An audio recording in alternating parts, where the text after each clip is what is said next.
Welcome back to the Deep Dive. We're diving into Autobiography of a Yogi today. You've given us some really interesting excerpts from Paramahansa Yogananda's audiobook. It seems like you're ready to explore the life of this influential spiritual figure and the world that he describes, like this mystical landscape. Yeah, it's a rich tapestry, isn't it? It's full of miracles and mystical experiences and these encounters with extraordinary saints. Yeah.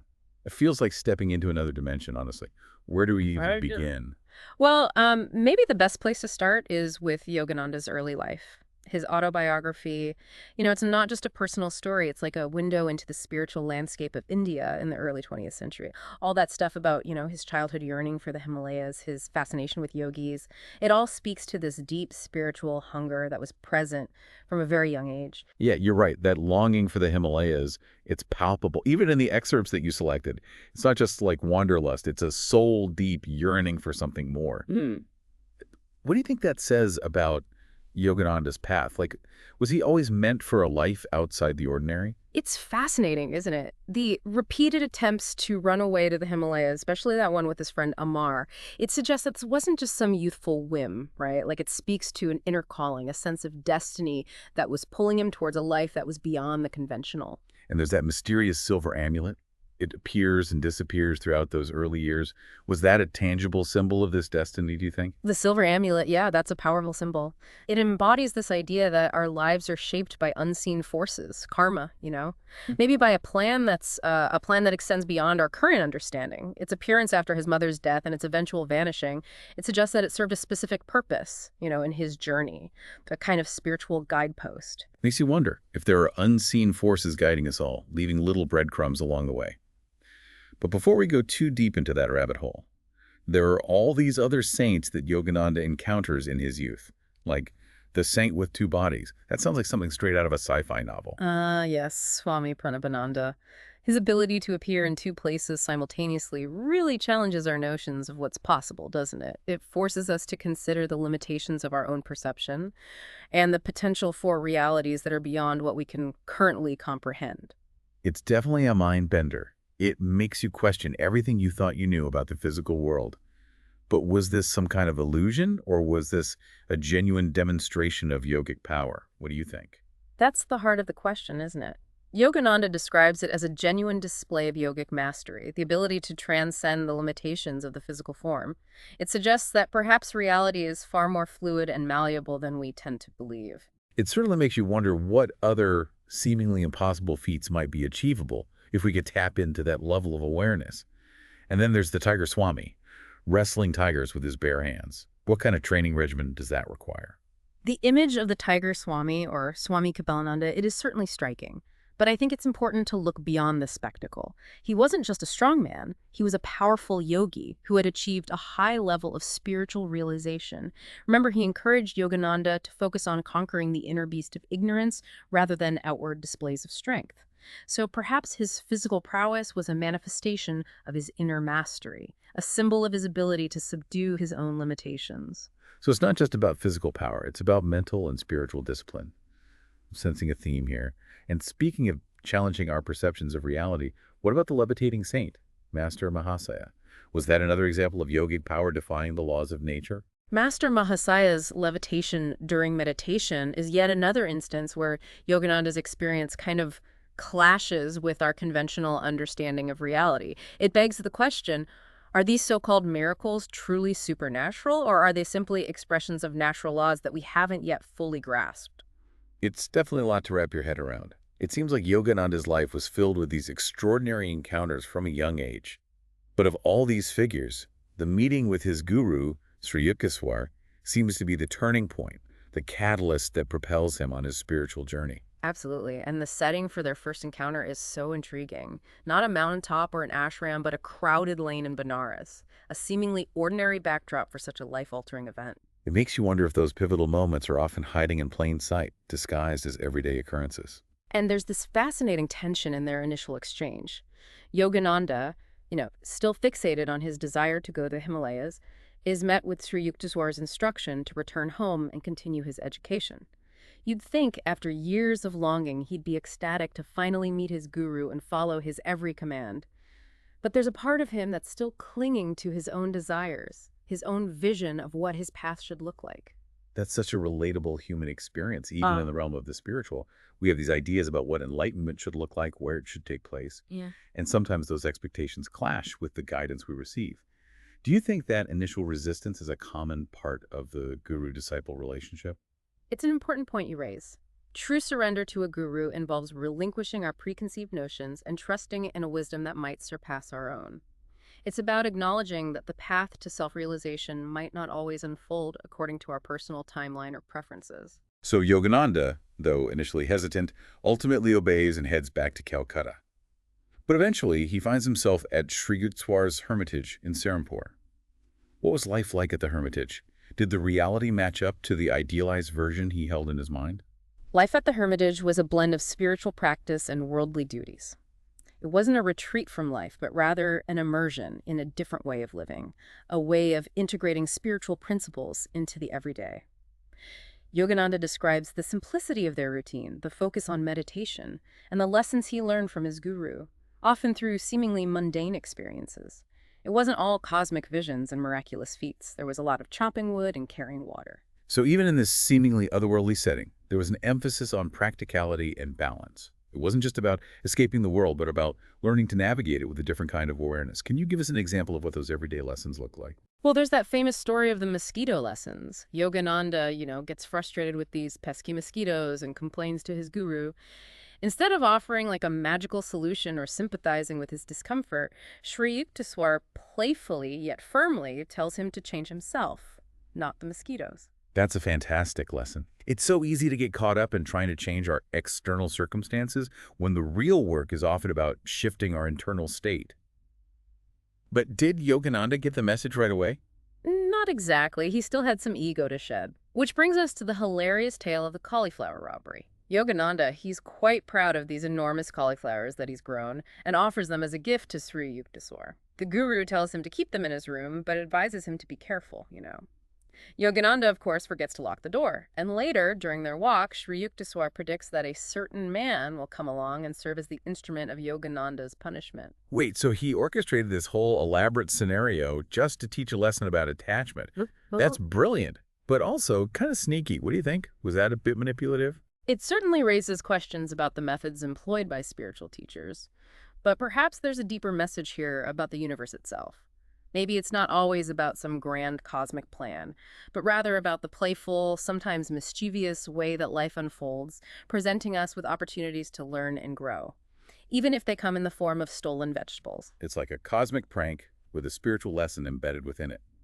But alongside these playful teachings, Yogananda also describes some pretty profound mystical experiences at the hermitage.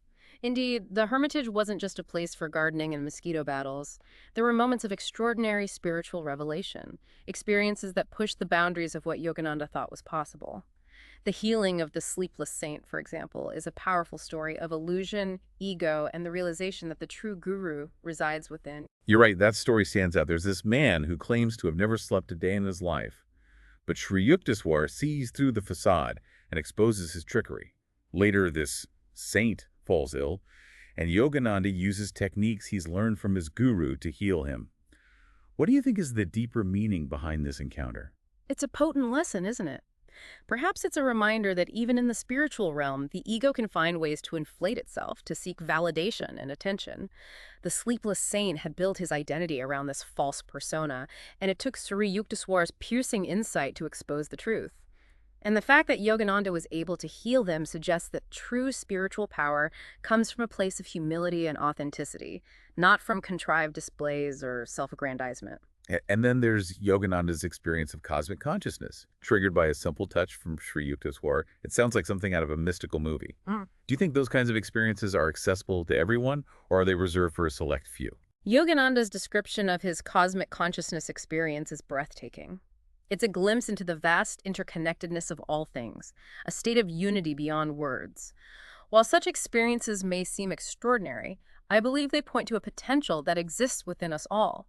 They suggest that our ordinary perception is just a tiny sliver of what's truly possible, and that through practices like yoga and meditation, we can expand our awareness and access these deeper realms of consciousness. So these miracles, as we call them, aren't just spectacles. They're invitations to explore the hidden dimensions of our own being.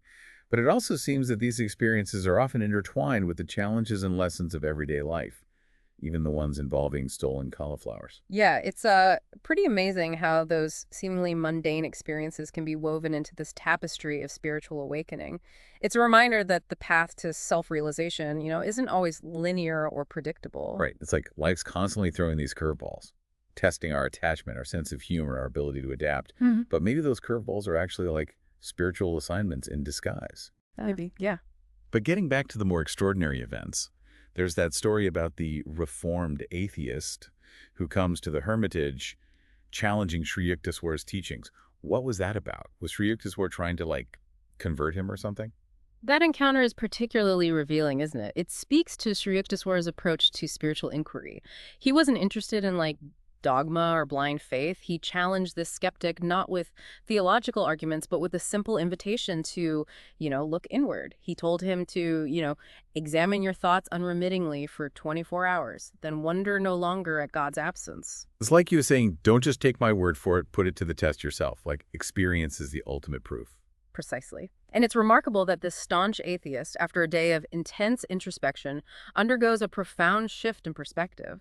He goes from being a critic to a devotee, which suggests that maybe those seeds of faith are present in even the most skeptical minds. Yeah, just waiting for the right conditions to sprout. Makes you wonder, how many of our beliefs are based on inherited ideas rather than direct experience? Maybe we all need like a 24-hour thought examination every now and then. Right. But it wasn't just skeptics who were challenged by Sri Yukteswar.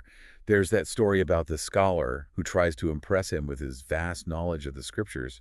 And Sri Yukteswar, just cuts through his intellectual posturing. What was that lesson about? Ah, yes, the scholar who was more concerned with quoting scriptures than living them.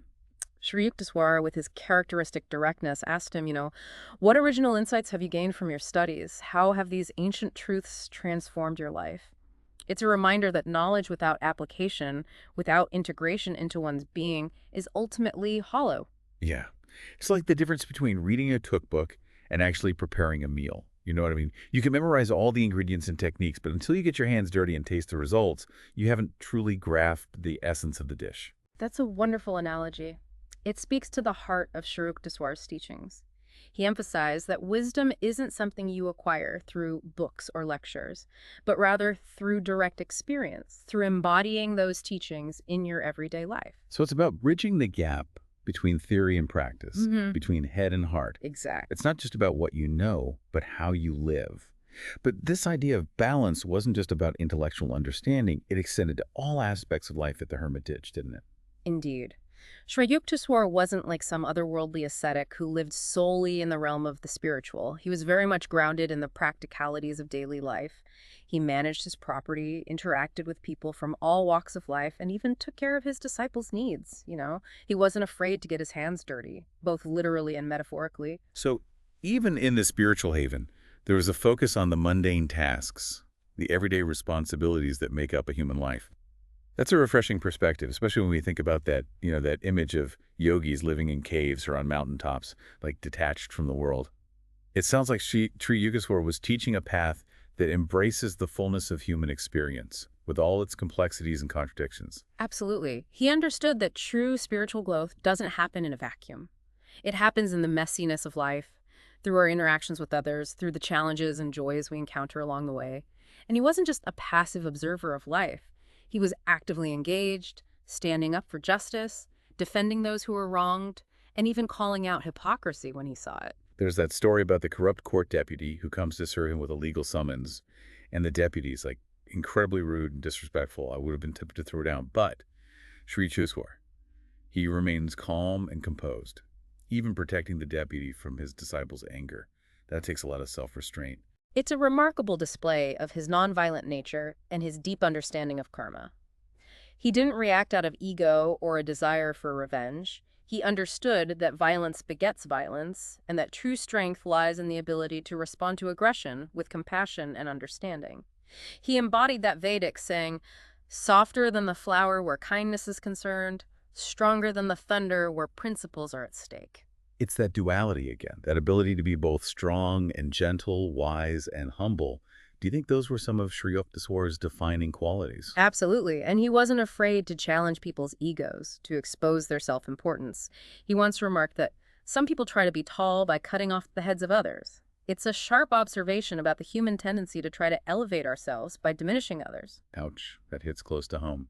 It's so easy to fall into that trap, to compare ourselves to others and seek validation through those external measures.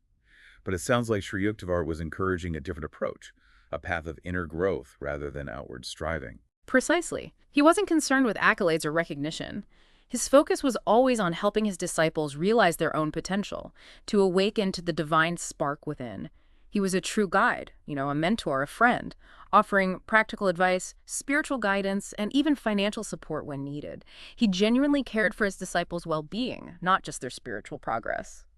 That's evident in his unwavering dedication to Yogananda. It wasn't just a teacher-student relationship, it was this deep personal bond. He went to great lengths to protect Yogananda, even seemingly orchestrating events to guide him on his path. There's that incredible story about Yogananda's planned trip to Kashmir. Sri Yukteswar knows it's not the right time for him to go, so he seemingly orchestrates a series of events to prevent Yogananda from leaving, even causing him to become ill with cholera. Wait, so he intentionally made his disciples sick? That's a bit extreme, even for a guru. Do you think he was justified in his actions? It's certainly one of the more controversial episodes in the book. It raises questions about free will, destiny, and the role of a guru in shaping a disciple's life.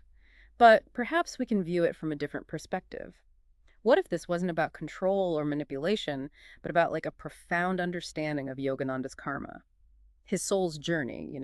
Maybe Sri Yukteswar saw a potential danger on that path to Kashmir and intervened in a way that, while seemingly harsh, ultimately served a higher purpose. It makes you wonder if sometimes we need to be shaken out of our comfort zones, even through those challenging experiences, to wake up to a deeper truth.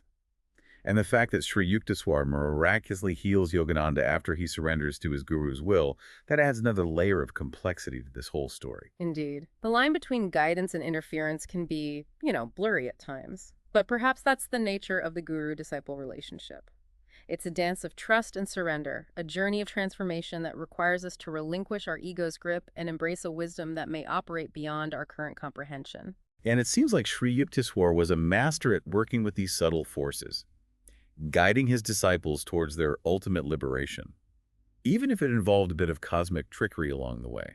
That's a great way to put it. He was a master of navigating the karmic currents, nudging his disciples in the right direction, even if they didn't always understand the reasoning behind his actions. It's a far cry from the image of the guru as this passive dispenser of wisdom sitting on a mountaintop, waiting for enlightenment to strike. Sri Yukteswar was very much in the trenches with his disciples, guiding them, challenging them, and supporting them through the ups and downs of their spiritual journeys. And perhaps that's the most valuable lesson of all. The path to self-realization isn't a solitary one. It's a journey best undertaken with the support of those who have walked the path before us, those who can illuminate the way and hold our hands through the inevitable stumbles and falls. And sometimes those guides might even orchestrate those stumbles and falls, all in the name of our spiritual evolution. But it sounds like Sri Yukteswar wasn't just this, stern taskmaster. He had a playful side, too, right? Like that story about the omnipresent devil. Ah, yes, that's one of my favorites. It beautifully illustrates Sri Yukteswar's wit and his ability to, deflate the ego with this simple observation. This fellow is boasting about his ability to be in multiple places at once, implying some kind of supernatural power. Sri Yukteswar, with a twinkle in his eye, simply remarks that even the devil can do that. It's a hilarious reminder that extraordinary abilities, while impressive, don't necessarily equate to spiritual enlightenment. It's a much-needed reality check, especially in the world of spiritual seeking, where it's so easy to get caught up in the pursuit of powers and cities. It's like he was saying, don't get distracted by the shiny objects. The real treasure is something far more profound. And I think there's another important lesson here. It's about not taking ourselves too seriously, about cultivating a sense of humor in our spiritual journey.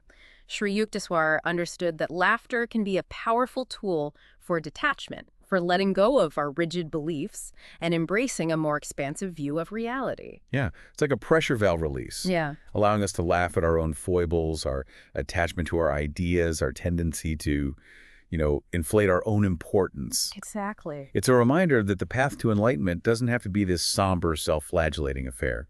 It can be filled with joy, wonder, and even a mischief. Indeed. Yeah. And Sri Yukteswar, with his playful demeanor and his knack for finding humor in even the most challenging situations, embodied that spirit beautifully. And speaking of challenges, I'm curious to hear more about the miracles that Yogananda describes. We've already touched on a few of them, like the healing of the sleepless saint and Sri Yukteswar's ability to seemingly bilocate. But what about those events that seem to defy the laws of nature? Like the materialization of the herb that cured Yogananda's uncle. Are those just tall tales, or is there something more to them? Those are the stories that really push the boundaries of our understanding, aren't they? It's tempting to dismiss them as, fabrications or exaggerations, but I think it's important to consider them within the context of the yogic tradition. In this worldview, these miracles aren't seen as supernatural events, but rather as expressions of natural laws that operate on a subtler level of reality, a level that most of us are unaware of or unable to access in our ordinary state of consciousness. So it's not about breaking the laws of physics, but about expanding our understanding of what those laws encompass. Precisely. It's about acknowledging that our perception of reality is limited by our senses, our beliefs, and our current level of awareness. Sri Yukteswar, through years of dedicated yogic practice, had seemingly refined his consciousness to a point where he could perceive and manipulate these subtle forces that govern the universe. He understood that the seemingly solid world around us is actually a vibrant tapestry of energy and consciousness, and that through specific techniques and practices, we can tap into that underlying reality and influence it in ways that we can barely fathom. It's a mind-boggling concept. It's like realizing that the world we see is just the tip of the iceberg and that there's this vast hidden dimension operating just beneath the surface. And it challenges us to expand our understanding of what's possible, to consider that maybe, just maybe, there's more to reality than meets the eye. But accessing these realms, it seems, requires more than just intellectual knowledge. It demands a transformation of consciousness, a shift in our perception of who we are and how the universe works. So it's not just about learning new information, it's about fundamentally changing the way we experience the world, expanding our awareness to encompass these subtler dimensions. But how do we even begin to approach such a profound shift? Is it something we can achieve on our own, or do we need guidance, like the guidance that Sri Yukteswar offered Yogananda? That's a crucial question, and I think it brings us back to the heart of the guru-disciple relationship. While it's certainly possible to embark on a spiritual journey solo, the yogic tradition emphasizes the importance of a guide, a teacher who has already traversed the path and can offer insights, techniques, and support along the way. A true guru, like Sri Yukteswar, acts as a catalyst, accelerating our spiritual evolution, helping us break free from the limitations of our ego-bound awareness and glimpse the vastness of our true nature. So the guru isn't just a dispenser of knowledge, they're a transformative force, a mirror reflecting our potential back to us, guiding us towards our own awakening. That's a beautiful way to put it. And it reminds us that the journey to self-realization isn't just about acquiring information or mastering techniques.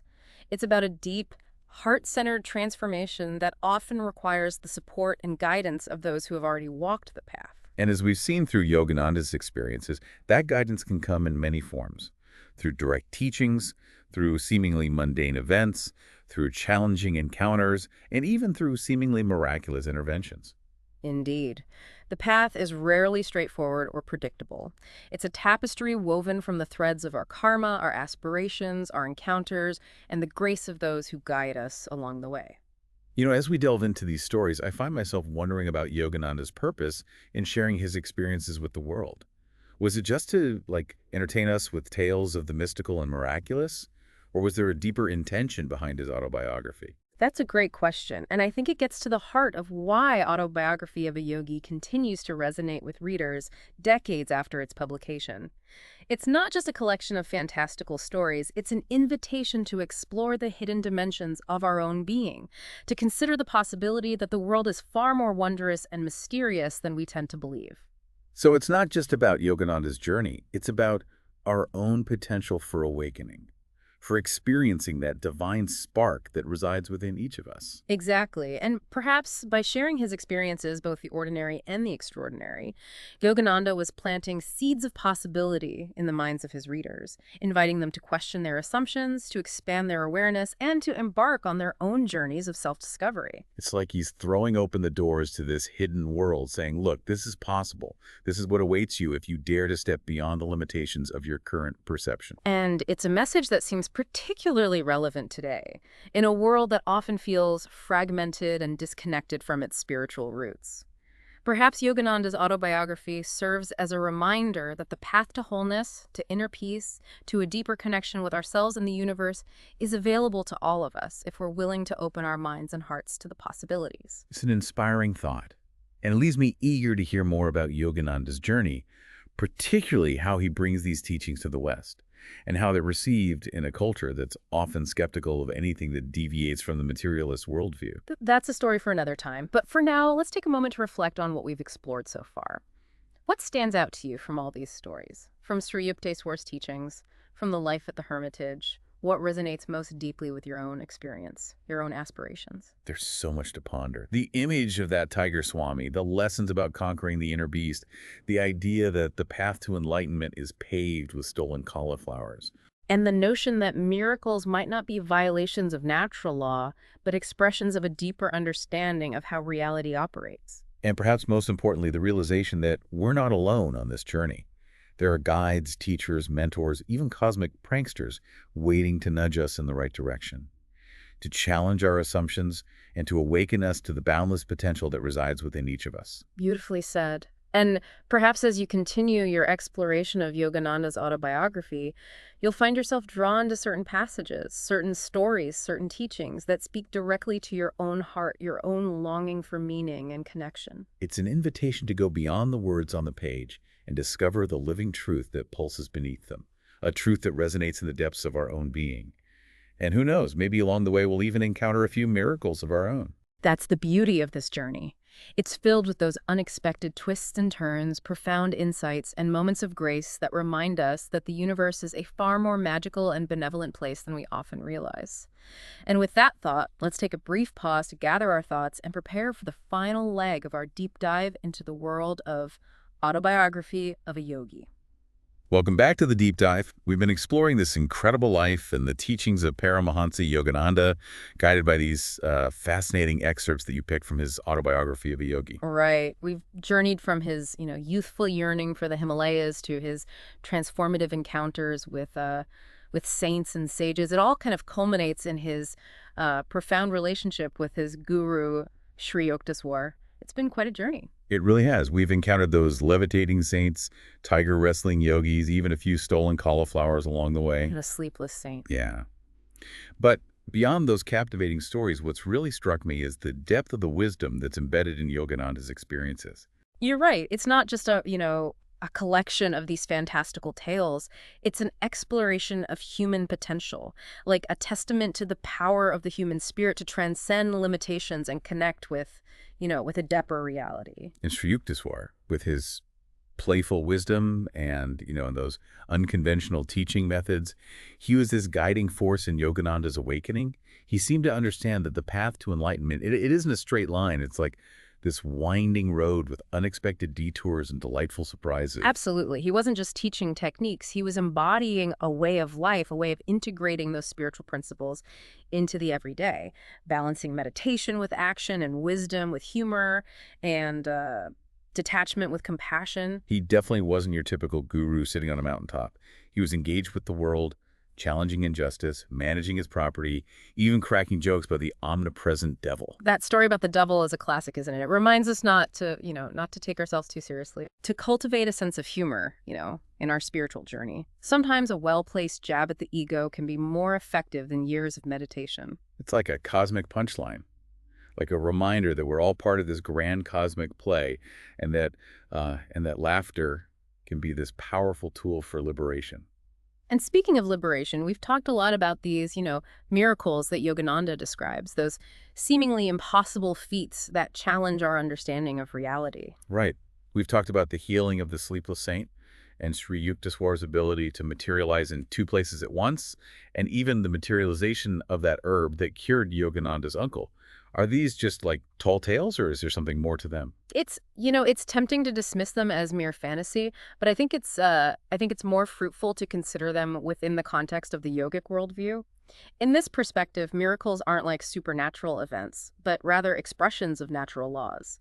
operating on a level of reality that's beyond our ordinary perception. So it's not about breaking the laws of physics, but about accessing a deeper understanding of how the universe works, like a level of awareness that most of us haven't tapped into yet. Precisely. Yukteswar, through years of dedicated yogic practice, had seemingly refined his consciousness to a point where he could perceive and manipulate these subtle forces that govern the universe. He understood that what we perceive as solid matter is actually a vibrant field of energy and consciousness, and that through specific techniques, we can influence this underlying reality in ways that might seem miraculous to those who haven't developed that level of awareness. It's a mind-blowing concept. It's like realizing that there's this whole other dimension operating just beneath the surface of our everyday reality. Right. And that we all have the potential to tap into it. But accessing this realm, it seems, requires more than just intellectual knowledge, right? It demands like a transformation of consciousness, like a shift in our perception of who we are and how the universe operates. You're getting to the heart of it. It's not just about acquiring information. It's about fundamentally changing the way we experience the world. And while it is possible to embark on this journey solo, the yogic tradition really emphasizes the importance of a guide, a teacher who's already traversed the path and can offer support and insights and techniques to accelerate our progress. So the guru isn't just a dispenser of knowledge. They're like a catalyst for transformation, helping us break free from those limitations of our ego-bound awareness and glimpse the vastness of our true nature. Beautifully put. And it's important to remember that the guidance that we receive may not always come in the form of direct teachings or those mystical experiences. Sometimes the most profound lessons arise from seemingly mundane events, challenging encounters or even stolen cauliflowers. It's those unexpected detours, those cosmic curveballs that often force us to confront our attachments, our limiting beliefs, and ultimately, lead us to a deeper understanding of ourselves and the universe. But as we wrap up our exploration of these excerpts, I'm curious to know what you, as someone who's studied these teachings extensively, find most compelling about Yogananda's message. And what do you think is its enduring relevance for us today? What strikes me most is Yogananda's ability to bridge that gap between East and West, to present these ancient yogic teachings in a way that resonates with modern seekers. He doesn't ask us to renounce the world or subscribe to some, rigid dogma. He invites us to integrate spiritual practices into our everyday lives, to experience the divine within ourselves and in the world around us. It's a message of empowerment, of possibility, like a reminder that we're not just cogs in a machine, but sparks of the divine, capable of experiencing profound joy, love, and connection. And in a world that often feels, fragmented and disconnected from its spiritual roots, that message feels, more relevant than ever. Yogananda's autobiography isn't just a book, it's an invitation to explore those hidden dimensions of our being, to awaken to the vastness of our true nature, and to embrace the possibility of a world where miracles aren't just stories, but lived experiences. It's a powerful message, and it leaves me with a sense of hope, a sense of wonder, and a renewed commitment to, to exploring the depths of my own being. And who knows, maybe along the way I'll encounter a few miracles of my own, even if they come disguised as stolen cauliflowers. That's the beauty of this journey, It's filled with those unexpected twists and turns, profound insights, and those moments of grace that remind us that the universe is a far more magical and benevolent place than we often realize. And with that thought, dear listener, we leave you to continue your own exploration of Autobiography of a Yogi. May its pages illuminate your path, inspire your heart, and awaken you to the boundless possibilities that lie within you.